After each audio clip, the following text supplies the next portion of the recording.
He was the second coming of the chosen one, the most highly touted, hyped up high school player since LeBron. Now, he's the third best player on his own team. This is the disappointing story of Andrew Wiggins.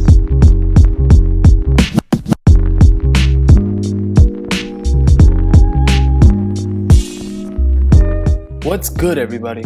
Before I get into things, I want to clarify that I'm not saying Andrew Wiggins is a bad player or a bust. Clearly, he's already an above-average starting wing and could easily realize his full potential in the coming years. I mean, the guy's only like 23. And actually, the T-Wolves owner recently stated that he's not ready to give up on Andrew Wiggins, so neither should we. With that said, considering how enormously hyped up this man was coming out of high school, it's pretty much impossible to deny that he's failed to live up to those expectations so far, and most likely won't ever become the player that a lot of us were anticipating him being. Alright, with that out of the way, let's start from the top.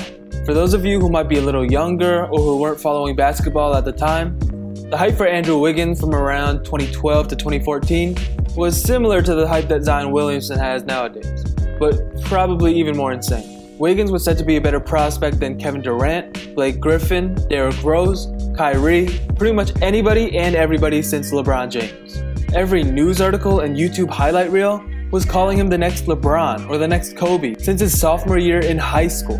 And unlike Zion or LaMelo, Wiggins didn't appear to have any holes in his game.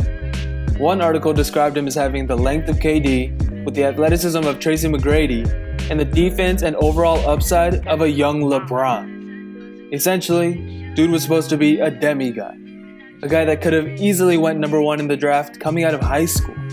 That, of course, was not allowed to happen. So Wiggins instead committed to Kansas.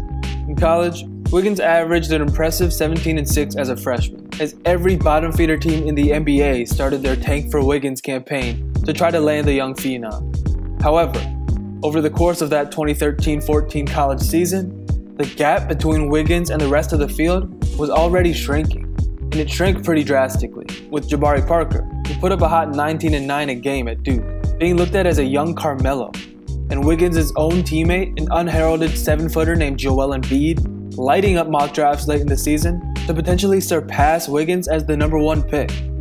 In the end though, with Embiid injured, Wiggins was grabbed with that number 1 pick, ironically by the same team LeBron was picked by 11 years prior, and the same team that LeBron had just rejoined after 4 years in Miami. Of course, that storybook narrative wouldn't last long, with Wiggins pretty much immediately being traded to Minnesota, where the rookie was expected to lead the Timberwolves back to relevance and eventually to greatness. This superstar hype would carry on into the league, as Wiggins showed flashes of brilliance throughout his rookie season, even drawing praise from Kobe, who described young Wiggins as a reflection of himself from 19 years earlier.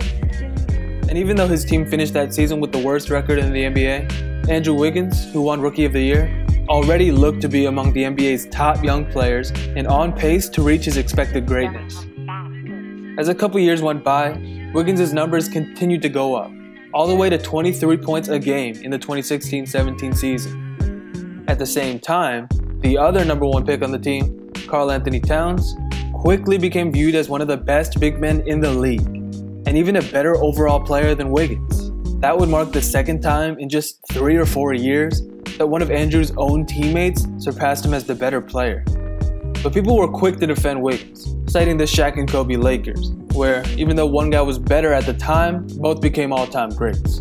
But there was one problem with the comparison. The Shaq and Kobe Lakers were 3-time NBA champs, so it became harder and harder to defend the young Wolves after seeing them chill at the bottom of the standings for 2 straight years, winning just 60 combined games in those seasons. At that point, it was starting to become clear that Wiggins would not be LeBron, and it was probably the first time that Wiggins' ability was ever questioned, as the guy was ranked as the NBA's worst defender of that entire season. Like the worst defender in the NBA. Overall though, people still gave him and the Wolves a pass. He was still young, the team was still young. But after landing All-Star Jimmy Butler that offseason, there were no more excuses. With 3 All-Star level players, that was a team that should easily make the playoffs, and potentially even snag home court. Well, they did make the playoffs, but they damn sure didn't have home court, barely sneaking away with the 8th seed and eventually losing in 5 in the first round to the high-powered Rockets. Wiggins' numbers in the season predictably went down with Butler's arrival. You couldn't really be too surprised or disappointed by that. In fact, putting up 18 points as a third option is actually pretty damn good. The real disappointment is the fact that he's a third option at all. This was a guy that was supposed to be leading the way, not sitting in the back seat. And to make things even worse, now we're hearing internal issues about his work ethic and his desire to win.